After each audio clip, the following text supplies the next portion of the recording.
Hello, and welcome back to the Malazan Green Team's coverage of the Malazan Book of the Fallen. Today, we'll be doing Bonehunters, the spoiler episode. Also Midnight Tides. Regular listeners will note that these discussions are not structured. So we have brought back the king of unstructured discussion, AP Canavan. Welcome back, AP. It is very good to be here for apparently the times when my internet connection is actually working. Yeah. Don't jinx it. Yeah, listeners, if you have access to any network engineers, just slip them a $5 or ask them to improve the situation in Northern Ireland. This sounds like blackmail or extortion. Bribery. Okay, then. So Bonehunters. What are we talking about Bonehunters then? What are we talking about? Okay. Anything and everything. So about Carcanus, right? Just gonna go straight to it. Apsalar. This seems to me like Apsalar's book. This seems to me so I don't know if you guys here and I don't know if you've seen this, AP. Avatar: The Last Airbender. This seems like Apsalar's Zuko alone episode. I can see it, definitely. She's gone off alone. She's gone to find herself, as 20-somethings are wont to do, without the pressure of having cut her around. And she really seems to go through a lot of hidden development in this. And I don't know, I completely missed him the first time. I thought she was just going around assassinating people, being cold-blooded. But yeah, it seems to me that the journey she's on is a really interesting and understated, and it's present throughout the entire book. Whereas a lot of other characters are coming and going. I don't know, what do you guys think about this? I could definitely see it. I think it's an apt comparison to Avatar, my favorite animated series of all time. But I think you're wrong, and that The Crippled God is actually Apsalar's book, because that's when we get our happy ending. Oh, but she's not in it. She's in the last page, and that's the important part. Yes, but that's no Zuko alone. What do you think, AP? I'd love to contribute to this, but I have no idea what Zuko alone means. I haven't seen Avatar: The Last Airbender, be it the original animated series, the subsequent animated series, or even the dire and critically panned live action film. I don't know what you're talking about. Yeah, I've never heard of any. There's a live action film? That doesn't make sense. There's a live action series being made by Netflix, but maybe that's what you're confused about. Yeah. Oh, that's going to be gold. That is. Because Netflix does such a good job, apparently, according to anime fans, of doing live action versions of things. Yeah. I mean, have you seen Death Note? Yes. Yeah, I got a lot of confidence, especially since the original creators left on creative differences. That's a very good sign. It usually is, yeah. So, but your point about Apsalar, I wouldn't say this is Apsalar's book, but it is a book where Apsalar has been part of this story, because if you think Gardens of the Moon opens really with Gano's Paran and then with Sari, that they were the original two sort of touchstones for the reader. And now kind of halfway through, we are checking back in and we get real development for Apsalar now, because she was possessed by a god. She's dealt with the repercussions of that, and she's trying to find her own place as a person. And it ties in a lot with this finding of identity and the consolidation of concepts of identity that you have in the text. If you think this is the book where Leoman gets completely recontextualized as a character, this is where the Bonehunters consolidate their identity as the Bonehunter. This is where we get an idea of the position that Lysine is in. This is one of the big reveals about Lysine we see in this book. So much of this book is about finding these characters and getting a better sense of them. So a thought just came to me. Well, write it down, take a deep breath, relax. I know this is a sudden and shocking thing for you. Just breathe through it. We're here with you, buddy. See, if you tell him that it's not about Apsalar, it kind of short circuits Ash's brain. No, everything's about Apsalar for me nowadays. Yeah, I slept on her in the first read through. Now I just want to sleep with her. Oh my god. No. So how about we think of Cotillian's possession of Apsalar? The possession that took place around puberty. Is that a metaphor for puberty? She's gained the ability to hurt people. She's turned into a monster, unrecognizable by all her close friends and family. And then at some point she wakes up out of this. She's like, oh no, I've been a monster. I've hurt so many people. And now the rest of her arc is trying to deal with the newfound abilities she has. The ability to make blood. Yeah, that'll, of course. This is in audio, so you can't see the look that I'm directing at the camera right now. So let me try to frame this. Every reader is entitled to their own perspective on a novel. And you know what? If it makes sense to you and you feel strongly about it, you go for it. You take that point, you bury it deep inside, and never ever mention it to another human as long as you. I found the truth. It's too dangerous to be shared with anyone else. Okay, so if we're going to talk about Apsalara, I think the real question is she going to appear in Carcanos? Well, Apsalara or Apsalar? It's the same person. Okay, maybe I'm trolling way too much. We're gonna give AP a stroke. We can move on to semi-serious discussion. You should I wish our listeners could see the look that he gave me. If looks could kill, that would have been a wicked paper cut. Okay, so on the topic of character development, like indirect character development, we see this happen in this book with Apsalar. We see it happen with Tavor to some extent. We see it happen, a lot of characters we don't get the internal monologues of. A lot of people, I think, misunderstand Tavor in this book. I think a lot of people misunderstand Lazine in this book. To an extent that's maybe wasn't intended. Like, you have people coming out of this book thinking that Lazine is an irredeemable monster, right? I think this is part of what prompted your video on the subject, AP, which I found very good. Listeners, check out A Critical Dragon on YouTube. I'm kind of wondering how much is reasonable to expect readers to pick up on their own, and how much do authors have an obligation to make things piece togetherable? Well, nice word. Thank you. Piece togetherable. Right. So I think this ties into an expectation about who your audience, because if you were writing a book for an audience of 5-year-olds, you would write it in a way that you thought was appropriate for a 5-year-old. You'd write Mistborn. I did not say that. Big slash S up to that. I actually like that series. Oh yeah, and your politics video. I'm so sorry. So AP just released a video about politics, and he called Mistborn YA. I was really gonna put in the comments, oh man, that's not gonna be a very popular but isn't Mistborn a YA series? I would say so. A lot of fans don't think so, and they will take offense to it. Well, well, if any of those fans are listening, I didn't mean any offense by it. I don't have a problem with a book being YA. That's intended audience. That has nothing to do with the quality of a text. People who take offense at things like that, you go, why are you taking offense? They see YA as a derogatory term. Pejorative. Yeah. So because people don't understand that young adult is actually a categorization, they think it's a derogatory term. I'm meant to change the usage of language for me. Or maybe we should just assume that young adult people just are lesser, They don't have valid experiences or deep thoughts. It's just. Well, I mean, is that not like the euphemism treadmill? Eh? I mean, some people start taking offense to a certain term, and then it kind of becomes unacceptable use. I know I'm comparing apples to oranges here and saying that.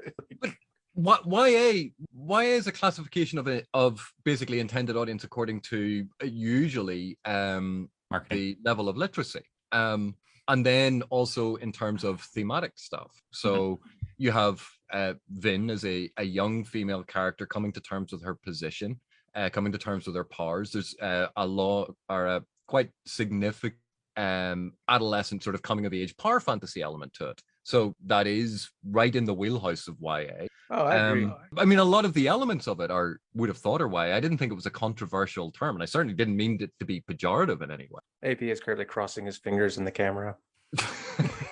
No. As this relates to the previous discussion for the expectations. Okay, so sorry. Before I crudely derailed you. No, it was my fault. Sorry. But when you're talking about the expectations that an author is writing to an expected or intended audience, the author clearly has not only an intention for how they want to tell their story, but how they're trying to communicate it, and therefore what they think their audience is going to be like and what their audience will pick up on, which invariably means an author is making an assumption about the ability of their audience to understand information as they divulge it or withhold it, because Erickson is is quite well known for withholding information in the series. That intention may or may not be successful, but a lot of what I think Erikson has done, if he's to be criticized at all, is an expectation that, oh, bless you, an expectation that his readers will understand more than apparently a lot of modern readership do. And I know, people talk about, oh, you should be able to read this book and just understand it. And, you shouldn't have to reread it multiple times to understand it. And my point would be, I'd only ever read the series once. And I'm now going through it. This is my second time reading these books and talking to Philip Chase about them. It's not that I've spent hours and hours and hours poring over it. I have literally read them and then Philip and I have a chat. This isn't about we've spent hours doing this. So you go, if I can read it and enjoy it the first time, and I pick up on 90% of all of the relevant information that's there, and I enjoy it, then Erikson was very successful in telling that story to me. Does that mean that he's going to be successful in telling that story to everyone? There are assumptions made about how we process language, how we process story, how we process narrative. And Erikson's assumptions about that for an audience may not match your own personal experience, just as your expectations about what a narrative does may not match what Erikson is doing.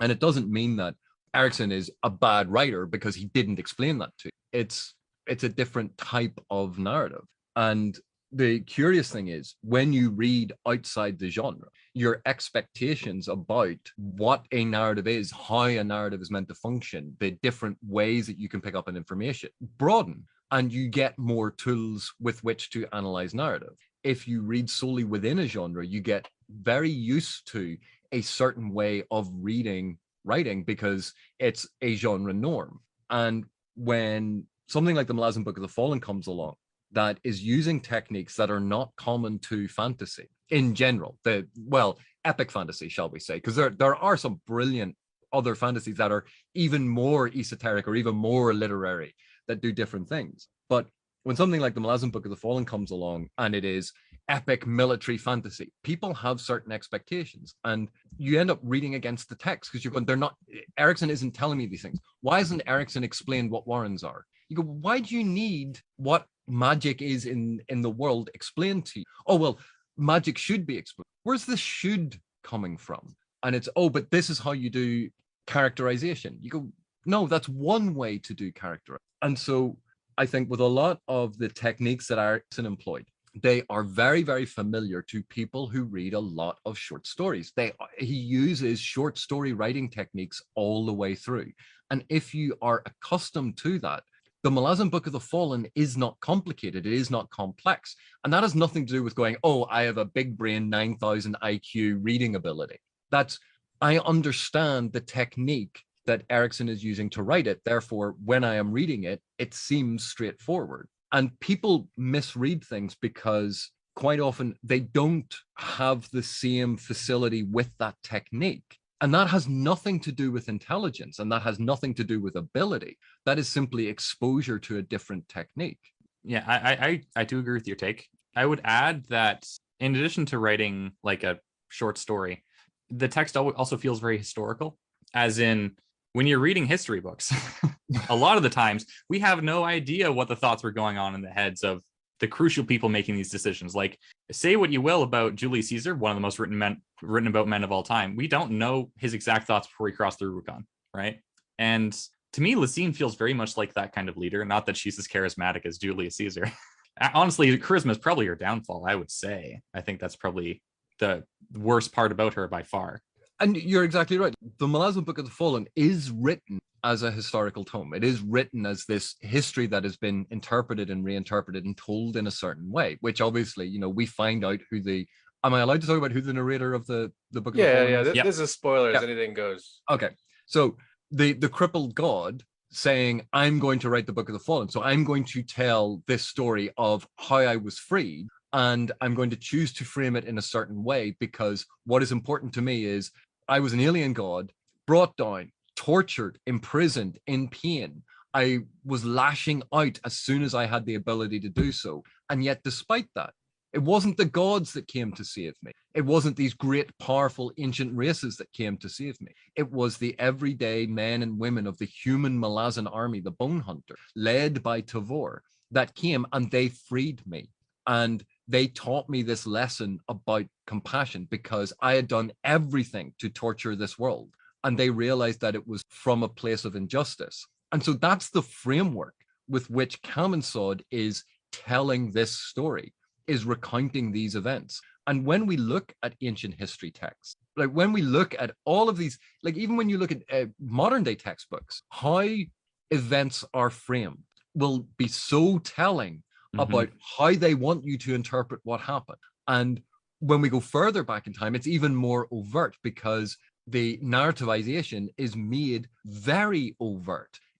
We've turned this into a folklore, a fairy tale, a myth, a legend. We're relaying it to you that way because that's how we transmit knowledge in the form of story. And framing of a story, the choice of language used to reflect it. The old sort of saw that gets brought up is one person's freedom fighter is another person's terrorist. And you go, so taking that dichotomy, you can describe exactly the same action, but whether you're approving of it or whether you're disapproving of it, whether you're critical or pro, is going to flavor which of those two words that you use. And as soon as you pick one over the other, you're choosing a framework for that narrative, which is then going to cast the entire story you're about to talk about, the facts that you're about to talk about, and cast them in a certain light.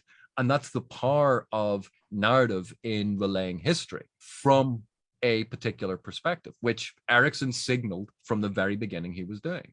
I think a great example of what you're talking about is Leonidas and the 300, the Spartans that saved Western civilization from the Persians. Whereas if you look at the material reality of it, the Spartans lost that battle. They lost it, and they lost badly. They lost their king, but they managed to turn into an incredible propaganda victory, something that like is now framed as this seminal moment.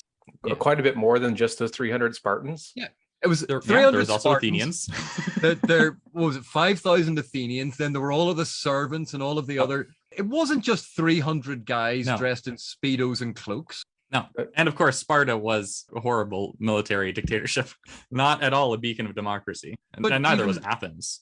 Even if you think of the story of Alexander the Great, he wasn't so great if you lived in one of the areas that he conquered.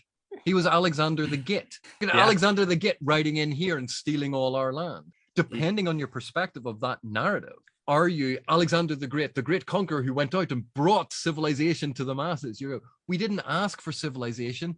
We didn't order it on Amazon and expect Alexander to come riding in on a bunch of elephants to deliver it to our door. See also Genghis Khan. Can we go back to the Baruch Cormac? Because we were talking about that earlier. That's actually one aspect I really enjoyed about the book, was that it didn't treat most stories like that are just going to be the empire big bad, right? And it kind of treated the empire like, most empires are, that they do bring good things and bad things. That said, I want to go back to Kamensan because I have an idea that I want to throw by you and I want you to shoot it down. So recently I've been thinking about it and I thought Kamensan was Steve, and that the whole, obviously Kamensan wrote the Book of the Fallen, Steve wrote the Book of the Fallen, but the idea is that the Malazan world is he and Cameron's tabletop RPG companions, and they're responsible for all of the pain and suffering that happened in those. Like literally, that they wrote these people, they put them through all of this shit, and they're suffering because of them. And because they did this, they grew and became better and more compassionate people, and wanted to share that with all their followers. And I think the audience of the book are also the Jade statues, but I'm not sure about that. Ian Cameron Esselmont, Cam, and N. Sod. Well, Steve referred to himself as a Sod because it was Cam and Stee. People might have picked up on it a wee bit sooner. And yeah, they are the gods of their world. Tolkien talked about this as being, the act of secondary creation in his On Fairy story. That, you're engaged in an act of creation when you're creating these fictional realities. You're controlling these pseudo lives that you've created for the characters and the situations they're going through. So you're very much the god of the world dictating what happened. And you have these godlike powers to change their lives, change their circumstances. So I think a lot of what you've just suggested, this idea that, we go through a stage of life where hopefully we grow out of it, but we are very egotistical, very self-centered, very inward looking. And then we gain awareness that other people have the same interior lives that we do, and that we have to operate in a space of compassion with them and understand that the person that was rude to you, instead of getting angry at them, maybe they had a really miserable morning. And because you've done that, something bad has happened to you on the way to work. Someone's cut you off and you've been grumpy and you've gone into work and someone's like, hello, and you've gone, "Rrr," and yelled at them. And then later on that day, you've gone down to that person going, listen, I'm really sorry. I had a bad day and I shouldn't have done it. And you apologize because, you're a human being and an adult. And so you apologize. But in your head, you're going, it wasn't really that big of a deal because you understand your context. Now, apply that to the person who does it to you, that they've come and yelled at you. And instead of you then getting annoyed and upset and taking it out on someone else, trying to extend that compassion to go, maybe they yelled at me because they've had a bad day where someone has yelled at them for no reason. And it's very, very difficult. And it's not to say that you always excuse bad behavior, but it's trying to understand that while we see ourselves as the hero of our own story, we see ourselves as the center of our own narrative universe. Everyone around us is the center of their own narrative, and trying to bridge that and understand the points of similarity between us instead of always focusing on the negative aspects or the points of difference is a way of creating empathy and compassion and a more compassionate society. And that is something that I think both Erickson and Esselmont were doing in their work, is they were looking a lot of these situations that quite often are only relayed from, you've heard the old adage, history is written by the victor. What if the history was written by the victim? And paying attention to that, because that narrative is just as true as the history told by the victor. And it's an incredibly important point because it would have been so easy, trope-wise, in terms of expectations about fantasy, with Kaminsod to be viewed as the big bad guy. Oh, he's the evil god who's doing all of these things, and we just have to defeat him. Like, how many times have we seen the evil emperor, the evil god emperor, the evil god, always taken down by the scrappy young insurgent heroes who are understaffed and underpaid? That is such a cliche in fantasy. Now, it is empowering. We love an underdog story. We love the scrappy young insurgents taking down the bad guys. It's empowering to think that maybe we can stand up to these monolithic mega power structures of evil and corruption in our world, and our lone little tiny voice does stand a chance. There's power to that. But there's also power to understanding that those megalithic, monolithic, evil structures are not made up of people who are mustache twirling villains. Quite often, it's people who are just trying to keep a roof over their head. And suddenly, that complexity is what we're confronted with. And narrative does not deal well ordinarily with complexity. Narrative is a simplified form of trying to understand things. And when you introduce that level of complexity, where you start asking people to question morality, start questioning the acts of the good or the bad, and delving down into that, it becomes complex. It becomes more and more like real life, the complexity we have in real life. Yeah, I have a few things to add to that. First of all, yeah, I like your framing of the Book of the Fallen as history written by the victim, because obviously if it was written by the hero, it would be done by Malacrel. The Merciful. Yeah, he's the winner too. The way that I was to add on to viewing other people with compassion, just the revelation that I think people tend to go through during their teenage years and sometimes beyond. Just like the world's like a really cruel, harsh place, and that a lot of the sunshine tales that we were told as children, they're just lies, kind of.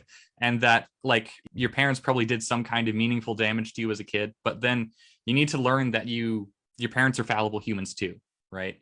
And despite the fact that humans do terrible things to each other, there's a lot of good in us, and we're the only things that can be good to each other. The world doesn't care about you. If I get cancer, the cancer doesn't care. Hey, Ash. Yeah. Those lies are very important, though, are they not? Yes, okay. Absolutely. Yes. I learned a good story from a Hogfather and Death telling me about how important those things are. Absolutely. Yeah, stories are so important for how humans exist and how humans can exist, I think, in the way that we exist. And they are simplified models with which we see reality through. And this is not something that's unique to storytelling. It's something done by, for example, science. the models of science, they are not reality itself. There are ways which we understand reality. And yeah, this is one of the reasons why Malazan has been so impactful for me, because I don't gain anything from stories where there isn't meaningful opposition. I understand that some people do, but like, if the heroes are facing terrible odds, are getting really beaten down and meaningfully broken, Malazan has a huge amount of characters that are broken by the things that happen to them, and then they manage to not only put themselves back together, but they manage to forgive themselves and forgive other people, and they can self-actualize. It's inspiring. Well, yes. And I think there are 2 points that I would raise in addition to that, which is, number one, not everyone who is broken in the series gets mended, despite the brokenness, because we are all broken in our own little ways, in our own curious, idiosyncratic ways. And sometimes that aspect is always going to be broken. It doesn't mean that you can't carry on. And I think part of what happens in the series is that we see people who are broken in various different ways, and they carry on despite being broken. It's not that they go, "Oh, I'm broken. It's time to lie down. This is it for me." And it's a recognition that no single one of us is perfect. None of us are. None of us are paragons. None of us are perfect humans. We all have flaws. We all have fallibilities. We all have mistakes. We all have regrets. Everything. We all have bad habits. And yet that doesn't mean that you can't carry on being and trying to be a better human being. And the second point is, I know people talk about this series being about compassion, about empathy. And it's something even I've said, and I stand by it. But it's not compassion above all else, and compassion is always good. There is a cost to compassion, and you see that in the crippled god. Look at the number of the Bonehunters who die, the number of people across the series who die in order to have compassion for the crippled god. It is the book of the fallen. These are people who died because of compassion for the crippled god.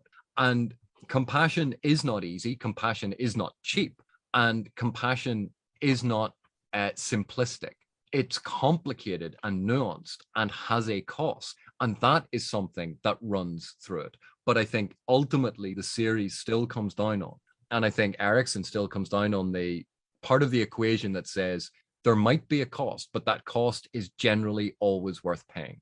And even when people take advantage of it, even when it costs you dearly, in the end, compassion is the better way to go.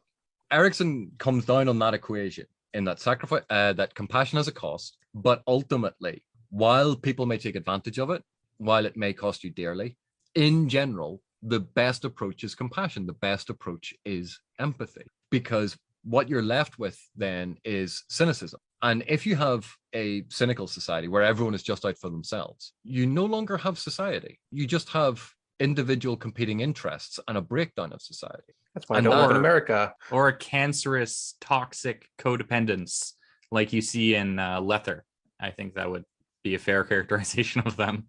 And as well, like, it's also like, yeah, of course, it's not okay for people to do horrible things to each other. But what is being horrible to that person in return gonna do? Is that gonna fix anything? No, it's not gonna fix. It's gonna make things worse. Suffering is not corrected by adding yet more suffering. It makes me feel better. And like one of the big focuses of the crippled god is the concept of justice. And the Forkle of Sail, the personification of justice. Well, what is justice? Like, what is justice? If you've ever heard of a recent very big media frenzy court case, and one person comes out who won the case going, justice has been served today, and the person that lost came out and went, this is an injustice. And you go, justice is a winner's concept. You don't have the person losing coming out going, yep, justice was served today, I lost. So justice is heavily framed in terms of perspective. And again, in a series that plays with perspective, in a series that plays with the different narrative viewpoint, and is showing it quite often from an external perspective, and then suddenly in a different thing, by analogy, an internal perspective. Think of the siege of Yucatan. When you go back to Memories of Ice and you had the siege of Capistan, we were with the defender. In the siege of Yucatan, we're on the outside, we're attacking. So you're getting both perspectives. You find out what it's like in a siege from the two different angles. And except for one burns his own men alive. These strategies.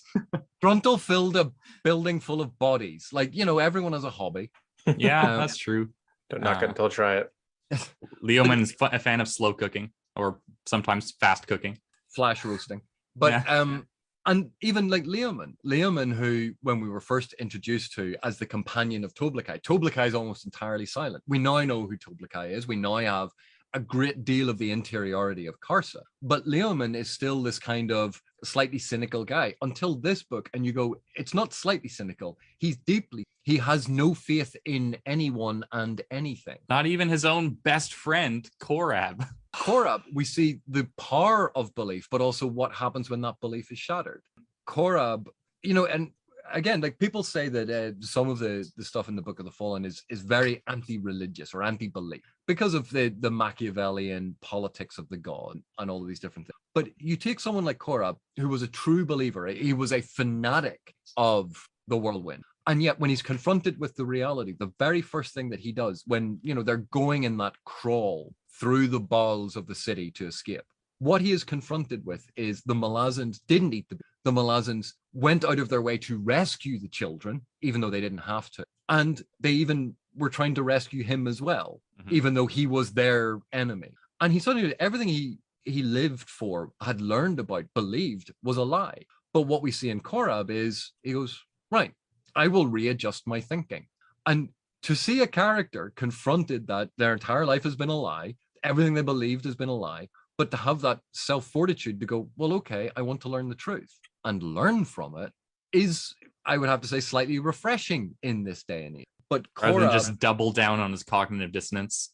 Yeah, but Korab then becomes almost like a fanatic for the Malazans. He sort of flips in the other direction, but it's less offensive to us because we're kind of on their side, even though, they're pretty horrible people. I would say that Malazan generally is skeptical of organized religion, is skeptical of is cognizant of the ways that it can be twisted by bad actors and sometimes, quote, good actors who are too extreme. But I would say it's very pro spirituality. I think it has a healthy skepticism of organized religion, but it's actually quite respectful of faith and belief. And certainly Ian C. Esselman's Stonewielder, religion and what religion is and what faith and belief are central to Stonewielder as he examines that from multiple different perspectives at different points sort of in time of the development of a religion. And, I don't think that Malazan is specifically singling out organized religion. It's organizational structure, edifices of control that we have to be skeptical about levels of control and structures of control and these societal constraints. Doesn't mean that they're all bad, but we have to have a certain level of skepticism about them. We can't just accept them wholesale because they are controlling lives. So it's to be aware of them. Hey, Ash, you should read Orb Scepter Throne if you want to learn more about Leoman. I will at some I really like Cam's stuff, especially Blood and Bones so far. Blood and Bones, one of my favorite Malazan. And good atmosphere, right? Yeah, and the character, the thaumaturge, I forget his name. He has a similar kind of experience to Korab. He's learning that he was just taught lies by these evil men, this evil aristocracy. And these are the people who are calling what's his name? Kalor, the bad guy. Yeah. Oh, maybe Kalor's not too bad. Although he did lock his wives up in towers. Maybe they had room service. In Bonehunters, we're introduced to two characters whom we still do not know the identities of. And I want to hear some theories. I'm sure if you will not find this very interesting, but I'm deeply invested. Ruthann Good is mentioned. Ruthann Good is the first time Ruthann Good is mentioned. Ruthann Good and Edgewalker. So the prevailing theory is that Ruthann Good is Arathon from Karkanet. Yes, I like the theory. I subscribe. There's not really a lot of evidence for it other than Ruthann kind of sounds like Arathon. And he has a connection to Draconus, and Arathon isn't in the Book of the Fallen for whatever reason. But Edgewalker, I got no clue. I think Edgewalker is Tom Bombadil. That would be a curveball. He does say he's an elemental force. I think he's an Azathanai. He's definitely an Azathanai. Yeah, so he's like I don't know if Azathanai is such a weird concept. I just kind of like to think of him as the embodiment of this power personified, which might be just what Azathanais are. They're elemental. We learned that elder gods are Azathanai, and that those elemental forces are basically elder gods. So one equals the other. Maybe Grisenfarl. That's just my idea. No, I think A dead Grisenfarl. I think Grisenfarl is dead and eaten. Edgewalker looks dead as fuck, right? Yeah, but he's still ambulatory. And when was the last time you saw the Assail leave anybody ambulatory? This is Malazan, and nobody stays dead. That's true. Looking at you, well, that's not true. There's a bunch of people stay dead. You took my bait. With regards to characters staying dead, I actually think I would have preferred if Kalam had stayed dead. After thinking about it for some time, after having some time to process it, I do like. It's fun when he shows up in the Crippled God, but I'm not sure what he adds to the narrative besides the callback, the bridge burners coming back to reinforce the Bonehunters. I think it might have been more poignant if you perished in this one. I don't know. What do you guys think? I don't care. Well, you don't care. I don't care. I don't know. I've never thought about it. That's not a good sign. I like Kalam, so the fact that he comes back makes me happy. So therefore, you're wrong. But one of the things about it for me is there are a number of characters, particularly in the Crippled God, when we get these callbacks to moments, and it's like the hand of God has come down and gone, no, I am going to fix things for the better for some of them. Just as we were talking about the idea of subcreation and the fact that Erikson and Ashaman are the god of the world that is organizing the narrative. And you go, part of it is about the artificiality of narrative, that these are moments that are some readers will react to with a fist pump and go, yeah, I love that. And other readers go, well, I would have preferred. You go, yeah, but no author can write for every single reader. No. And no matter what choice they make, it is going to please some readers and it's going to annoy other readers. And when you've set up a metaphysical reality in which death is porous as a way to explore what death means and different levels of death, and use death as an analogy for, and start looking at symbolic lane stuff, then it's not going to be a clear cut, oh yeah, so when someone dies, they're dead. But not every story has to be that. Okay. Kalam coming back has a positive sort of resonance, and it's a nice callback, and it does these things, and you go, this is great in some respects. And you go, and if that's what a bunch of readers get out of it and they enjoy it, then to say, well, I thought it would have been more poignant. You go, but do you need more poignancy at that moment? Do you need more people dying at that moment? Do we need more of that? Or do we need something to counterbalance it? Do we need these moments of light? Because all the way through the Malazan Book of the Fallen, there is a balance between the darkness and the light, the balance between tragedy and comedy, between humor and drama. Osirk and Anamanda Rake. And which one's the humor? And between darkness and light, that we live in the shadow realm. That's why shadow is the frame for all of this. And not every reader is going to feel that Erikson gets it right 100% of it, because that's impossible. And ultimately, what I think Erikson is hoping is that the majority of the time he gets it right for you, the reader. And if he does so, then great. But I can understand your point. And there's certainly a particular storyline in Assail involving a character that there was endless speculation about, is this character meant to be this person or this person? And there are arguments to what? It's always been obvious to me who it was. The character of Jethus is, and there are two theories about who basically Jethus could be. But there are arguments that could be made for both. And ultimately, Esselmont comes down very heavily on one side, very heavily. And it is clear that it is meant to be this particular character. It's fine. It's supposed to be Spinnig Durov. It's not Anamanda Rake. Yeah, so people didn't know if it was meant to be Anamanda Rake or Spinnig Durov. And it is ambiguous up to a point. But all of the clues that Esselmont drops in lean on Spinnig Durov.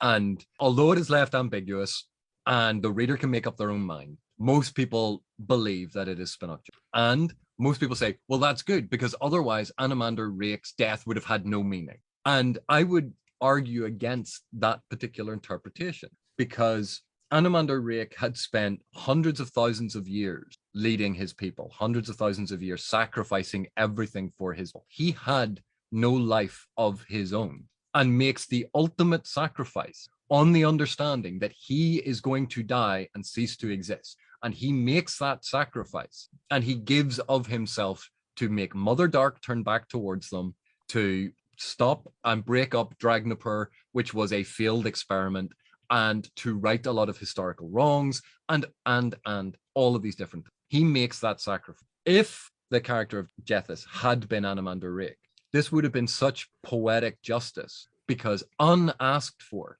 he's given a second chance. And he is not going to be Anomander Rake. He's not retaking that mantle. He is finally getting a life of his own. He is starting afresh. He is getting to be his own person. And that is such a beautiful reward for all of that, because it wasn't expected. It wasn't asked for. It wasn't planned on. And I think that would have been a beautiful way to incorporate what happened to Anomander to the world. But I realize I'm in a minority, because everyone went, no, it's much better that he died. But it's horses for courses, that you can look at it and you can see it in terms of that poetic justice of, and he doesn't have all of his memories. He doesn't have to go back to the Tistandi to live that life, to try and be that, but he can finally be his own person, freed of all of this. And there's a beauty to that, but it's not going to work for everyone. This reminds me of the time when I asked Steve when Anomander showed up in the God Is Not Willing, and I was like, "Hey, is that real?" And he's like, he wouldn't give me an answer. Good. There shouldn't be an answer to that question. I mean, that was a perfect cameo. It's true. I agree, but still, I want to know. But this is a bizarre thing. You say you want to know, but you don't. The ambiguity is actually interesting. If everything gets nailed down, if we get definitive, this is this person, or that is what happened. Here's the canon. Here is the lore. It robs the story of mystery. It robs the discussion of any meat. This is just what it is. Well, fine, we won't talk about it anymore. This is why I've been banging on about ambiguity and narrative for like the past 20 podcasts I've been on or something. I don't know. We were talking about Mother Dark and her coming back to the Tistandi. Any fan theories about exactly why she turned away? I think we get the reasons why she turned away in Fall of Light.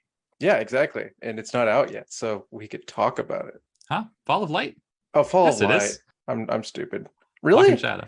Because we're given lots of hints that she turned away because the Tistandi turned to the dragons, and I suppose you could say that, but it still seems like there's more to it. Well, in Fall of Light, she gets angry at Anomander. I think it was Anomander. It gets angry at someone. She gets angry at all the Tice just because they won't stop fighting each other. Yeah, she's like, I gave you a god that didn't have a face that you could put whatever you wanted onto, and you made it, first of all, horrible. You're fighting a war over this and committing atrocities. And second of all, you're asking me to be the sole arbiter of your destiny, and I didn't ask for that. I don't want that, and it wouldn't be good anyways. There's also the point that, well, what rules do you want me to make? If I make a rule, you're going to find a way to twist it. If I tell you, be good to one another, you'll find a way to screw that up. Start a crusade. And blame me for it. So I love that dialogue with her. It's a fascinating thing to sort of investigate the concept of a worship figure that can talk back. You always need enough, I think, in narrative to have at least some firm footing, but it doesn't have to be concrete. There can be flexibility to it. There doesn't have to be very clearly delineated edges. And that is the joy. And it's something, perhaps a regret of some of the stuff that I've done on my channel, where I've gone, oh, but it's clear it's this thing. And I've given a clear sort of breakdown of what it is. And I went, actually, do I really want to be doing this? Of saying to people, no, I know you have a theory about this, but your theory is wrong because here's the evidence here. It robs the joy out of the personal experience of a narrative and talking to other people and going, oh, I saw this thing and this is going to be fun. And sometimes I think that I have to be a bit more circumspect about doing the analysis and sort of going, well, here's all of the evidence, and it basically is this thing. I need to leave a lot more room for ambiguity in the stuff that I discuss. So that was an indirect apology for the derision towards the Apsalar's possession was puberty thing, right? Indirect. But there are lots of aspects to how we understand narrative that are very, very personal, and creating a personal resonance, creating a way that you understand it can be incredibly important. And if the evidence is actually there for it, if you are building it out of what is there, then go for it. Narrative is flexible. It isn't any one thing. And I think the best narratives that we have, the best stories that we have, are ones that support multiple readings, multiple symbols that can mean different things to different. And yes, I was facetious and dismissive of your point, and I apologize. To be fair, that wasn't a serious point. That was exactly the reaction I wanted. Like, not that you're saying this, but I just to make it clear for listeners, just because there's flexibility doesn't mean there's infinite flexibility, right? Like, you can't reasonably twist the Malazan Book of the Fallen into an argument for like fascism, right? Right. All right, give me a minute as I try to contort that. See, I think that the slot Malazan that Book in. of the Fallen is actually a love letter to Ayn Rand. Oh yes, that's true. It's a sequel. Coltane doesn't complain about the socio-economical situation of the Wiccans. He just does some good jobs, and people respect him for it. And he's punished for like his stupidity. He should have just punished for his tribal living. The narrative has punished him. That means that Steve condemns it. We're not meant to like Coltane. On a serious point, sorry, I have a problem being serious. I've actually realized that I deeply like the lack of charisma in some of our central heroes, like Tavor and Lazine. Well, Lazine's not a hero. I like the lack of charisma in Lazine, but Tavor especially, because to what you said earlier, AP, these ordinary people save Kamensad out of the goodness of their hearts, basically. And they don't do this because they love Lazine, right? She wasn't this super charismatic leader that could convince anyone to do anything anytime. This really organically came out of their own humanity, their own compassion. And that, I think, is something that not a lot of people realize or think about the series. I certainly didn't before like an hour ago. It's almost like the opposite of Dune, or as AP says, June. Yeah, well, it's and Erickson has talked about this before, as has Esselman, the great man theory of history. There's this charismatic leader rises up and enacts, and that's part and parcel about how so many of us have been taught history, that it's about the leader who did this. Alexander the Great, Julius Caesar. Julius Caesar could have accomplished nothing unless there were legions, literally, standing right behind him to enact his will. So history is actually made up of those people. And one of the things that I find fascinating is sometimes leaders and these important people, I can't remember the expression, but they have history thrust upon them, or they have importance thrust upon them. And some men are born great, some choose greatness, and some have greatness thrust upon them. With I knew it was something power like comes great responsibility. Equally. But with someone like Tavor, she isn't a populist leader. She isn't a charismatic leader. She isn't standing up and giving the Independence Day speech to Will Smith and Jeff Goldblum and the assembled people as they go to fight the aliens with an Apple laptop. They're not doing those things. We're going to do the right thing because it's the right thing. And I'm going to give you every opportunity in the world to blame me and not do it. Listen. And she carries that weight, and it's a different way of constructing leadership. And it's one of the things I find fascinating about Dust of Dreams in particular is the construction of leadership in it. And it's something I had mentioned to Philip. We'd been discussing it, but how all of the leaders have slightly different leadership styles. They have different weaknesses, different strengths. They have different flaws. And it's looking at all of these different leaders, all of these different approaches to leadership. And none of them are the same as Tavor. Tavor, for the reader, is very much an empty vessel that we are trying to fill up with meaning, because we get so much of her external appearance, not her interiority. And so we are projecting meaning onto Tavor the same way that we project meaning onto everyone. When we hear someone give a speech, when you've said things in the podcast, when I've said things on a video, how many times have you had a comment back where someone said, oh, well, you should have said this thing? You go, but I did. Or they've argued about a point that you made and you go, that's not the point that I made. And they're arguing with the point that they think they heard or that they think that you said. And it's not actually what you said, but they've projected meaning onto what you have said, which was never your intent. And this happens all the time. We do this with everyone. We project meaning. And for someone like Tavor, because Erickson refuses to make her a typical, not even stereotype, but a typical fantasy hero, she becomes an enigma. We don't know how to process her. In the same way with Coltane, Think of Duiker's perception of Coltane at the beginning of the Chain of Dogs, where when we first are introduced to Coltane, he is this barbarian, this tribal savage. But by the end of savage. But by the end of it, we've seen his sense of humor. We've seen how much he loves and trusts his people and the people under his command. We've seen his sense of honor. We've seen it all, but we don't get his interiority.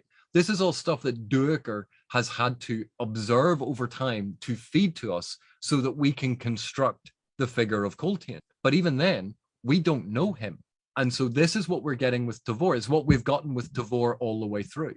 Tavor keeps winning, and yet never in the way that we kind of expect. We had defeating the Whirlwind with a ghost army and a duel.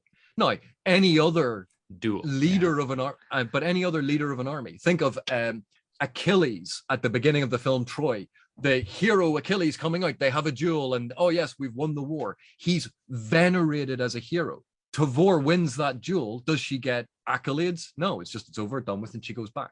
They win the naval battle against the Eater.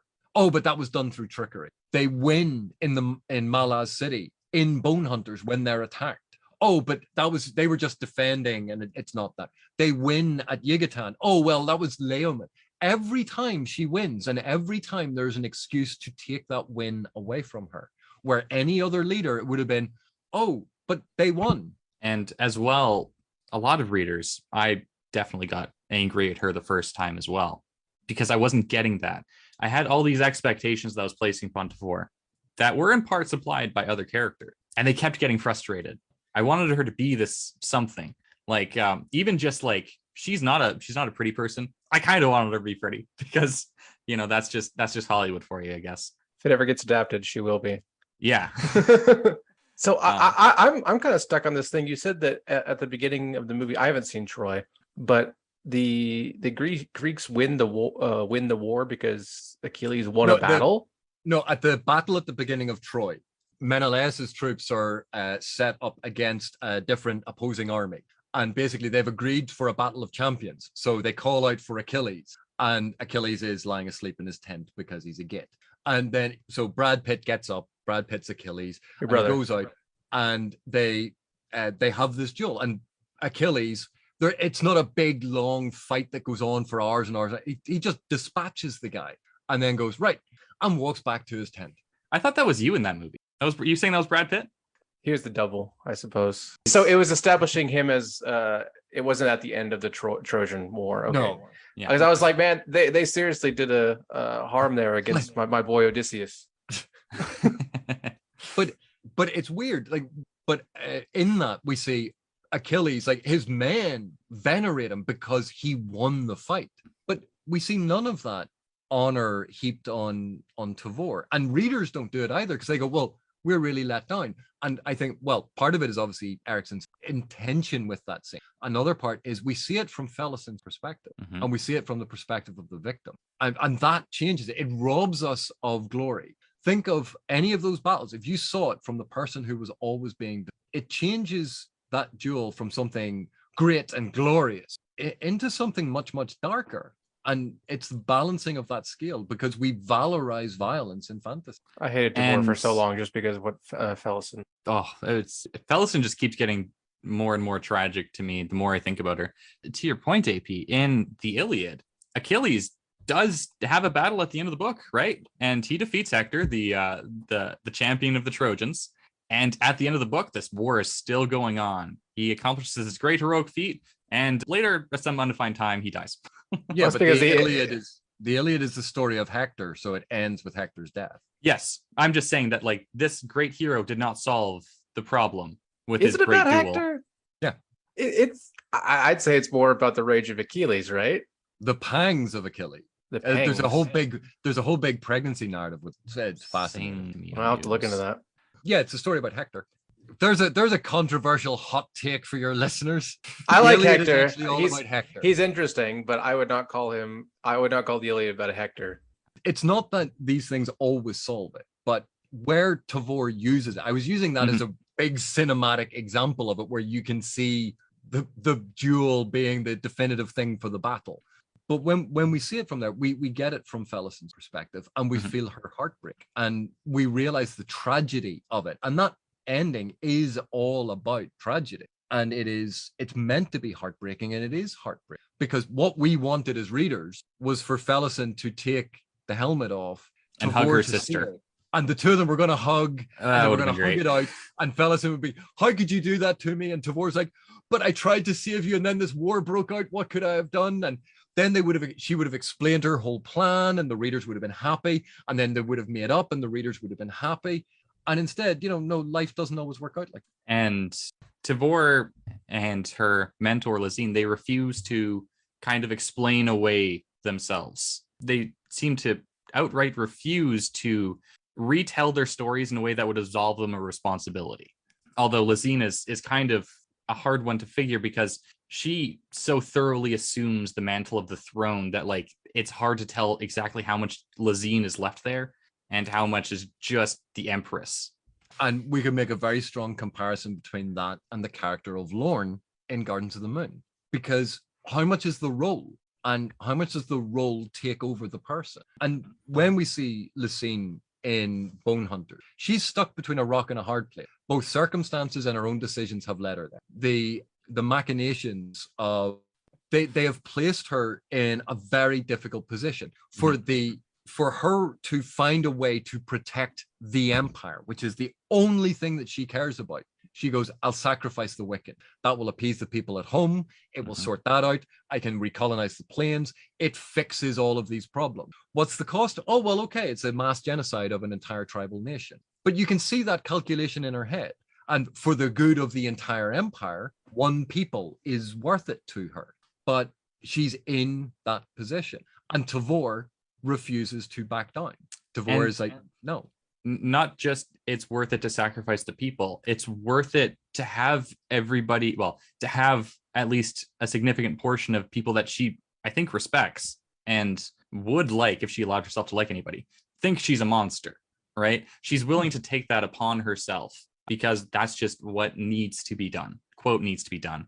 It's possible that, like, in her position, like, someone else could have done better, but I'm on record saying that I have no idea how someone could have fixed the bind she's in.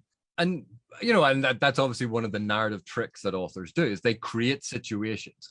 Tom Godwin's The Cold Equations is perfect for this, because it's about designing the narrative in such a way that you will argue against it every step of the way, but you ultimately get to the conclusion that the author wants you to get to, because they've set it up as a trick.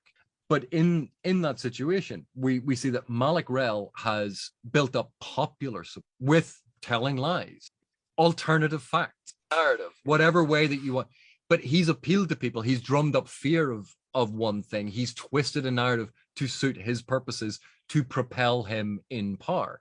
Lucine, we see, is willing to allow that and blame the wicked if it consolidates and supports the empire. And Tavor is going, no, I'm not going to go along with it. And Lucine is, in some respects, a very tragic figure, and in other respects is a very cold and cruel figure. People can be both. They can be both tragic and cruel. Like Calor. Calor is a perfect example of that. Someone who is incredibly tragic in the Malazan world. And yet, he's still a gay. We don't like him. He still does bad things. But he's a tragic victim. And it's difficult then, because we like simple binary notions. That person is good, that person is bad. But it's easy then. I can put them in a little box. This person is someone I trust. This person is someone I don't trust. Well, what about someone who you trust in some regards but not others? No, I either trust them or I don't. We like simplistic binary. And adding in these complicated notes about Karsa. Karsa is a bad person. But from his culture, that is not bad. From our culture, it is bad.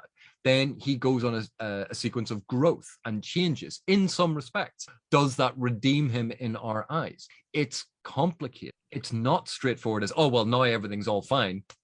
Job's a good and he's forgiven. And as well, I'm also on record saying that one of the contributing factors to Malik Rel being able to do what he did is because someone dropped the ball. And I think that someone is Dwicker, the imperial historian who would be able to contradict the narrative, who was saved at great cost Well, to be who fair, told- he got crucified and killed. Yes. So I'm not saying that Duiker terrible guy. No, I'm saying that if he had gone out and he had found some way to tell his story, which readers, I don't think that anybody would really blame him, would be like, Duiker, you're a terrible person. You should have done this. But if he had gone out and told the official story and had these things on record, I think it would have been more difficult for Malacrel to do what he did. And I think people are much less willing to assign any sort of blame to him, not only because of the extenuating circumstances of his situation, which are fair, and not only because we like him because he's a nice guy, which is also fair, but we don't extend these same courtesies to someone like Lazine because she is cold. She is calculating. We don't know her situation. We don't ever get inside of her head. She doesn't let us in her head. But I would offer the counter argument that there is nothing Duiker could have done that would have countered Malacrel. Malacrel had already suborned and started control of part of the Claw.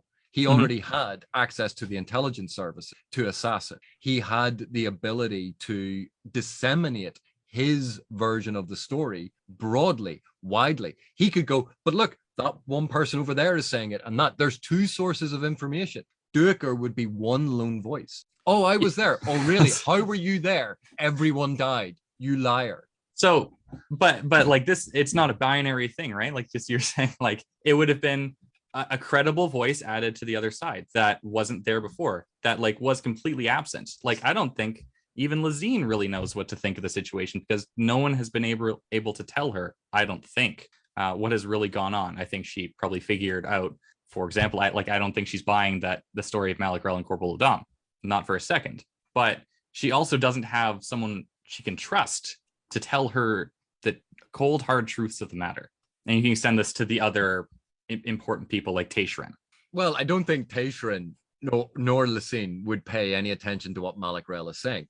To their detriment, I think that's part of the problem. Neither of them respected nor feared what Malacrel could do, merciful though he is. And that's, I think, part of the issue. Lazine trusted in, yes, she had command of this. She knew what happened. Like, if you think she does have the internal Claw, even though now she can't trust all of it, which is why she can't use the major tool that she always fell back on. But she would have had reports from the city. She would have had access to that intelligence. But that intelligence gets to her and it's too late because Malacrel has already popularized the narrative, spread it about, got the rumor mongers talking about it. And we've seen that, I don't know how many times in the modern day. Start a rumor, get it going. And it doesn't matter when the truth comes out. People already believe the rumor. And it's, well, that may be, but you know, where there's smoke, there's fire. That once the rumor is taken hold, it's the damage is done. I somewhat agree and somewhat disagree.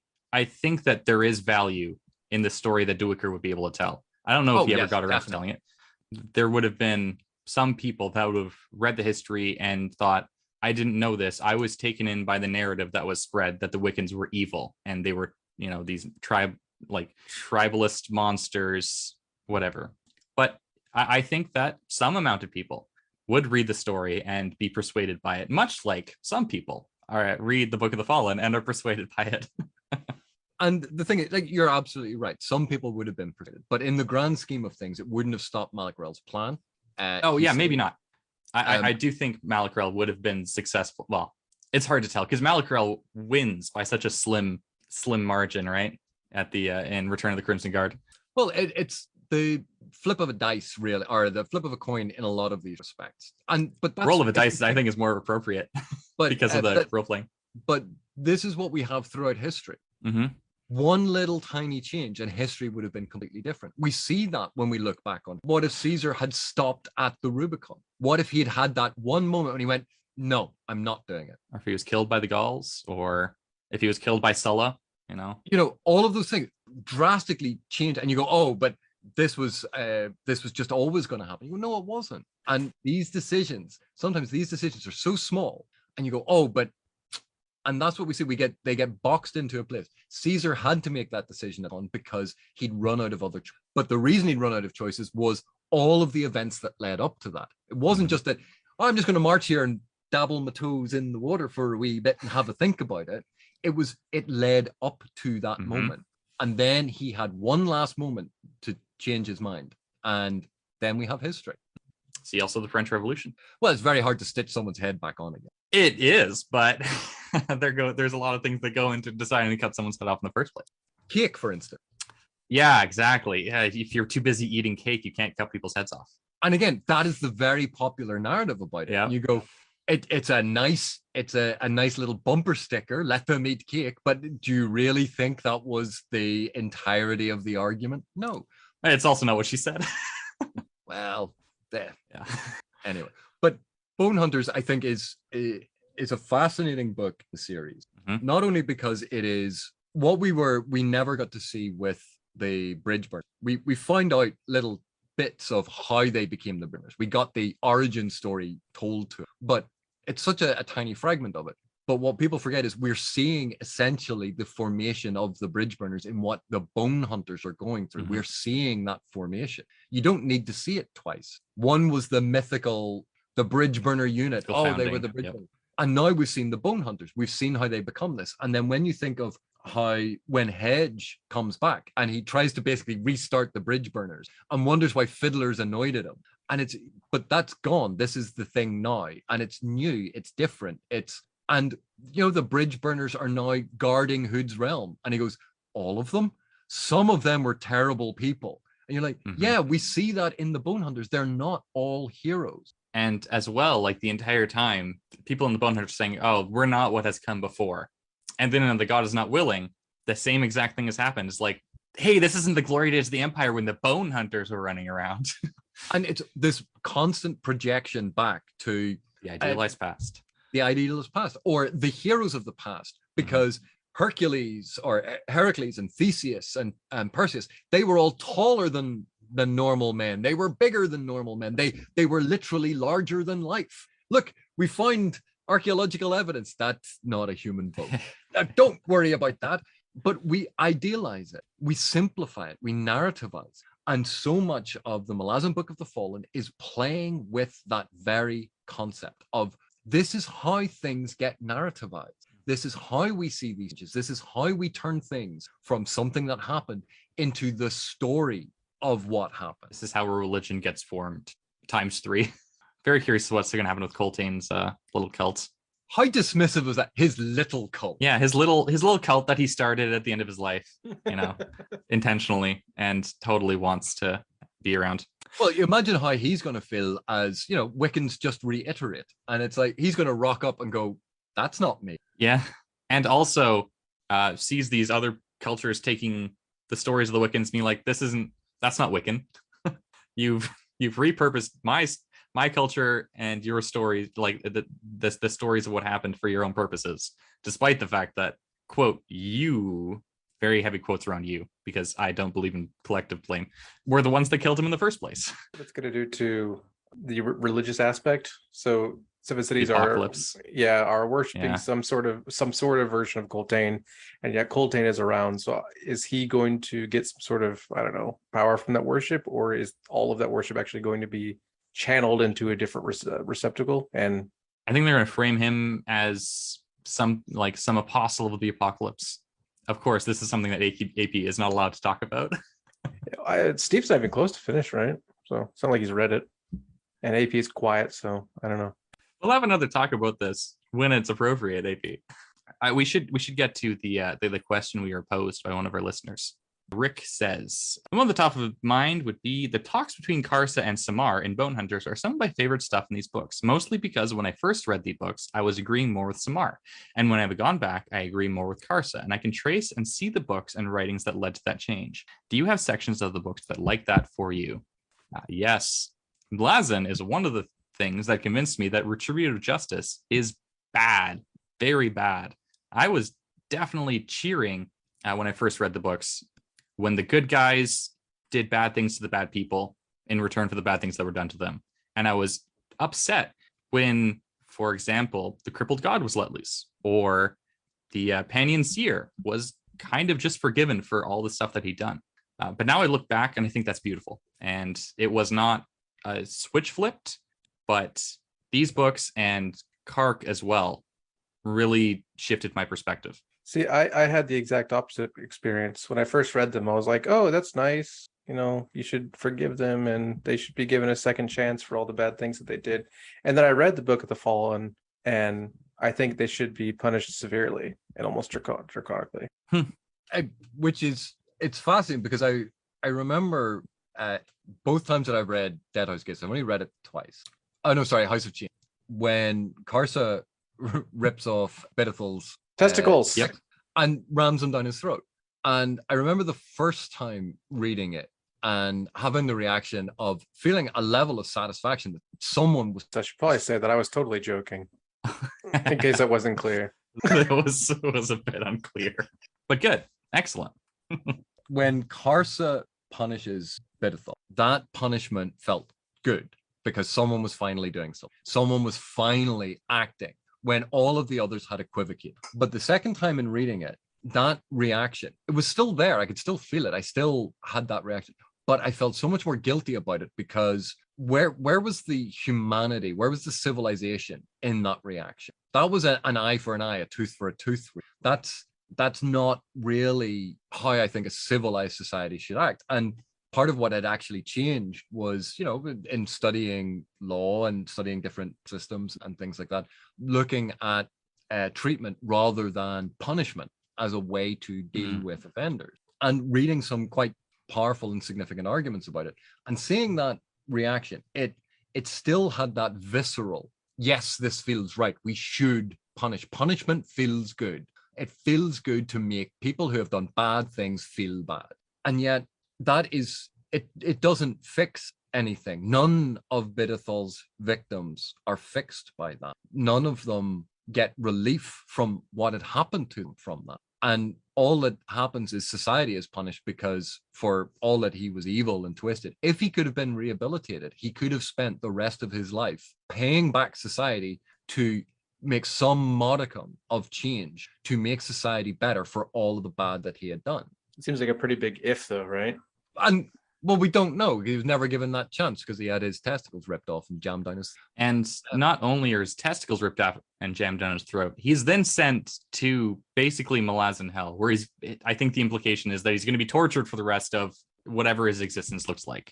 Yeah. And we like that part specifically, and the part where a similar thing happens to the guy who kills Trull. Trull being my favorite character and who I was absolutely devastated to see get killed like that.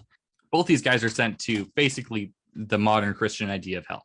And like, this is something that I'm currently trying to reconcile. I think I probably condemn these actions done by characters that I like. I like Karsa and I like Quick Ben, who I think are the Hood, I think was actually the one who did that first one.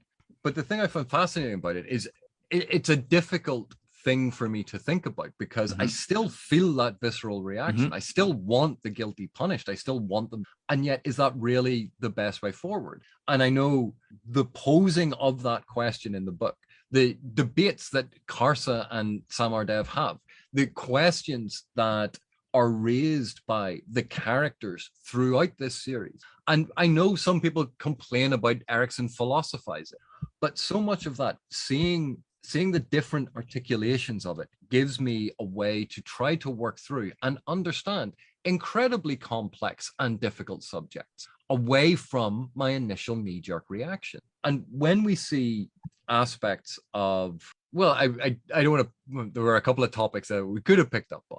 Aspects even of governance, aspects of, King Tehol, the only. The philosopher king, the benevolent dictator. And yet we see so much of Tehol in the later books being very limited in what he can do. He had far more freedom to enact change. He had far more freedom to manipulate the system when he wasn't king. But now he's in this precarious position where if he enacts too much change too quickly, even though it's going to be good for the society, it will result in people deposing him. So it won't work. Society has to stay together for it to be good. That's why puppets are so popular, right? And Tull, when we see what happens to Tull and him becoming a Talan Mas again to enact revenge for what happened to Hetan, there is a barbaric celebration of, yes, get them, kill them. Like, I want to see him do that. And yet, looking at it now, so much of that is a tragedy, because this was a life that was beautiful that is now broken and has been turned into something very twisted, and it's going to dish out pain. I think inherent in the assumption that, quote, evildoers should be punished like this is the idea that we would not do such things. The rejecting of the notion that everyone is vulnerable to bad ideas. Everyone is vulnerable to having their perspective warped, and circumstances twist their thinking to doing something horrible. The example I always bring up is most of the German population in World War II were convinced, at least in part, by the ideology of the Nazi Party. And yet, it's not like there's something inherently inferior about Germans. It's just the fact that humans have these vulnerabilities, and these vulnerabilities can be exploited by people and bad actors. And you need to have kind of faith in humanity that you can, like, humans can be good too, right? Like, we are vulnerable to bad ideas, but we're also vulnerable to good ideas. And like, the good ideas so far, I think, have been winning out. Like, I think the human project has been largely one of compassion and creation and building. But of course, it's much easier to destroy something than it is to create something. So this can warp our perspectives as well and make us misanthropic, which I think is unfair. Ash, you're wrong. If I was in World War II Germany, things would be very different because I'm different from everybody else. I mean, okay, so if I'm making a genetic argument, my family actually, my grandfather actually fled Germany during the war. So maybe I would be the pure, I have the blood in me, you know. But think even of Korab and Fiddler crawling underneath the city. Two people who moments ago had been enemies, who would have killed each other. Yeah. Who would have killed each other. But in that moment, recognizing the inherent humanity in both. And initially, like, it's not like they go initially, oh yeah, everything's fine, let's just go. There's a lot in that moment, and in that time it takes them to escape. A lot of soul searching. It's a very difficult thing. Talking earlier in terms of compassion, that it had a cost, that it wasn't an absolute, that it wasn't unassailable, that it was difficult. And I think we see the same thing here, that none of these positions are absolutes, that you must always be this way. It always comes down not only to the circumstances involved, but the costs involved, individual cases. And we can build out a generalized structure of, be nicer to other people, don't be a dick. If everyone lived by the principle of don't be a dick, the world would be a better place. But the thing is, we know that there will always be people who will take advantage of it. But should that stop us from not being a dick? And I think the prevailing argument in Malazan is, no, you should still try not to be a dick, but sometimes it's going to blow up in your face. And that's part of the cost of it. And none of these things are easy answers. And none of it is a polemic or a screed by Erickson saying that you must do these. It's read through it, find out, see what resonates with you and how you experience. And even if someone reads the Book of the Fallen and they come in with one specific mindset and they go in, they think about Erickson's ideas and they're like, no, I reject that. I still give them credit because at least they have thought about it now. At least they have done the basic work of justifying their own beliefs to themselves, which I think not a lot of people do. And I think it's very dangerous not to do. And, we see that in some of the great writing in science fiction, where, let's say there's a utopian ideal of some socialist utopia. Elements of it get broken apart. We see the flaws in it, but it allows us to investigate the concept. It allows us to analyze what might work, even if that articulation of it doesn't. We can look at deconstructions of capitalism and go, oh, all capitalism is bad. Yeah, there we go. But that's not recognizing some of the good things that came from capitalism. Mm-hmm. But we see it when it's taken to an extreme. There are structural issues with it. Rather than going, well, what would you prefer? Communism, which shuts down the debate. How can we refine it? How can we make it a more equitable system? How can we make it work for more people and make everyone more prosperous? Do we need to get rid of capitalism wholesale? All of these are complex issues, complex questions. And seeing a flaw in one aspect of it doesn't mean you throw the rest of it out. It's, can we fix that flaw? Is that flaw all the way through? Do we need a completely new system? And I think there are a lot of very difficult philosophical questions and cultural issues that are raised by the Malazan Book of the Fallen, that are raised by other works of literature that we test our own bias against, whether it is for or against, but we test it against that. And learning where the weaknesses in our own argument is invaluable because we can fix them. Learning where the flaws are in our own position, we can fix them, we can learn, we can get better. Learning where the flaws are in opposing arguments helps us convince people that maybe we should try it this other way instead of shouting them down and saying, you're wrong, I'm right. That isn't reaching out and going, oh, well, we could all just learn to communicate and find a way to work together. Beautiful. Yeah. And this is, oh my God, this is the beauty of philosophy, because this is the project that this is a part of the project that we've been doing for thousands of years now and exploring through various different art. And that's one check on Malazan bingo. I need someone should send me the card so that I can dutifully fill it out every time, although I probably do anyways. Hurinfan makes a terrible joke. I bring up Rome, the French Revolution, philosophy. Oh, I haven't talked about Japanese history. Oh, that's true. But I was thinking about Oda Nobunaga earlier. Fair enough. Obviously, one of the forms of literary analysis that I like, that I lean into, that I enjoy doing is an offshoot of structuralism called narratology. And I really like that. And one of the key aspects of that is you boil away basically anything that makes a narrative individual. You're looking for the bones underneath the narrative, how it is all pinned together. And yet one of the other aspects of literary analysis that I deeply enjoy is close reading, which is all about the individual specificity of what words are in what sentence, in what order, in what paragraph, that it is a completely contrary way of approaching a text. And a friend of mine, another academic, said, like, how can you like both?